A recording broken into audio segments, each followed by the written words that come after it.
Hi friends, అందరికీ నమస్తే.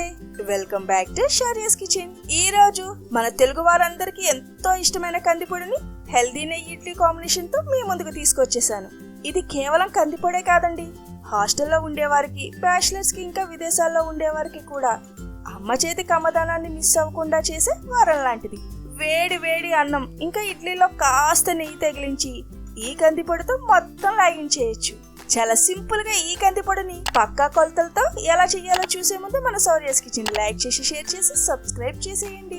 ముందుగా కందిపొడిని తయారు చేసుకోవడానికి గ్యాస్ వెలిగించి సిమ్ లో ఉంచుకుని పాన్ లో 1 కప్పు కందిపప్పును వేసుకుని గరిటెతో కలుపుకుంటూ నిదానంగా వేపుకోవాలి. అలా వేగాక వేరొక గిన్నెలోకి తీసుకుని చల్లారనివ్వాలి. తర్వాత మనం ఏ కప్పుతో అయితే కందిపప్పును తీసుకున్నామో అదే కప్పులో సగం పచ్చిశనగపప్పును కూడా వేసి నిదానంగా సిమ్లో ఉంచి రంగు మారే వరకు వేగించి పక్కకు తీసి చల్లారనివ్వాలి. సిమ్లో పెట్టి వేపుకోవడం వల్ల పప్పు పైనుండి లోపల వరకు సమానంగా వేగి పొడి మరింత రుచిగా ఉంటుంది. తర్వాత అదే ప్యాన్లో 1/2 కప్పు పెసరపప్పును కూడా వేసి సిమ్లో నిదానంగా రంగు మారే వరకు వేగించి పక్కకు తీసి పెట్టుకోవాలి. 3 రకాల పప్పులను కూడా విడివిడిగానే వేగించి తీసుకోవాలండి. కందిపప్పు, పచ్చిశనగపప్పు వేగడానికి కాస్త ఎక్కువ సమయం తీసుకుంటుంది. పెసరపప్పు తొందరగా ఫ్రై అయిపోతుంది కాబట్టి విడివిడిగా ఫ్రై చేసుకుంటేనే పొడి కమ్మగా ఉంటుంది. తర్వాత అదే ప్యాన్లో 1/2 స్పూన్ ఆయిల్ కూడా వేసుకుని 20 నుండి 25 వరకు ఎండుమిర్చిని వేసి నిదానంగా రంగు మారే వరకు వేగించి ఇందులోనే చివరిగా 1 స్పూన్ జీలకర్ర కూడా వేసుకుని వేగించి పక్కకు తీసి చల్లారనివ్వాలి. కారం తక్కువ తినేవారైతే 20 ఎండుమిర్చి వేసుకుంటే చాలండి. మీ కారాన్ని బట్టి ఎండుమిర్చిని అడ్జస్ట్ చేసుకోండి. తర్వాత చిన్న మిక్సీ జార్ని తీసుకుని ముందుగా కింద ఎండుమిర్చిని వేసి పైన పప్పులను వేసి రుచికి సరిపడా ఉప్పు వేసి పలుసులో తిప్పుకుంటూ ఇలా మెత్తని పొడి చేసుకోవాలి. అంతేనండి, చాలా సింపుల్గా కందిపొడి ఇలా రెడీ అయిపోయింది. ఈ కమ్మనైన కందిపొడిలో రెగ్యులర్గా వేసే ఇడ్లీ కాకుండా పిల్లలకు, పెద్దలకు ఎంతో బలాన్ని ఇచ్చే హెల్దీ ఇడ్లీ చేసుకుందాం రండి.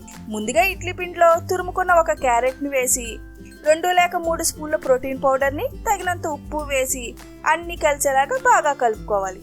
తర్వాత చిన్నపిల్లలు ఇష్టంగా తినే చిట్టి ఇడ్లీలు వేసి పెద్దలకు పెద్ద ఇడ్లీ వేసుకుని ఇడ్లీని ఆవిరికి ఉడికించుకుంటే చాలండి, మన హెల్దీ ఇడ్లీ రెడీ అయిపోయింది.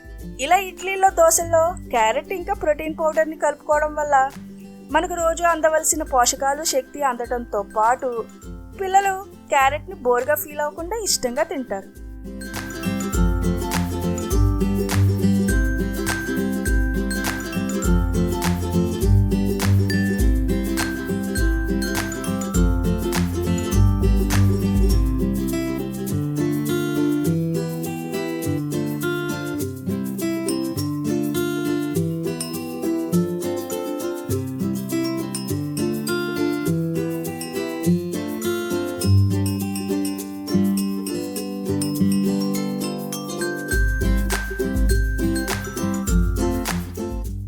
ఈ చిట్టి ఇడ్లీల మీద కాస్త నెయ్యి వేసుకుని కమ్మనైన కందిపొడి వేసి పక్కన పల్లి చట్నీ పెట్టుకుని తింటే ఉంటుందండి.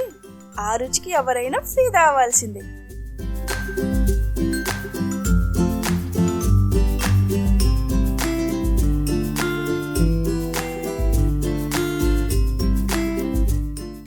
రుచికి రుచి, ఆరోగ్యానికి ఆరోగ్యం కలగలిపిన ఈ బ్రేక్ఫాస్ట్ ఎలా అనిపించిందో నాకు కింద కామెంట్ చేసి చెప్పండి. ఇక ఉంటానండి, మరొక మంచి వీడియోతో మళ్ళీ కలుద్దాం.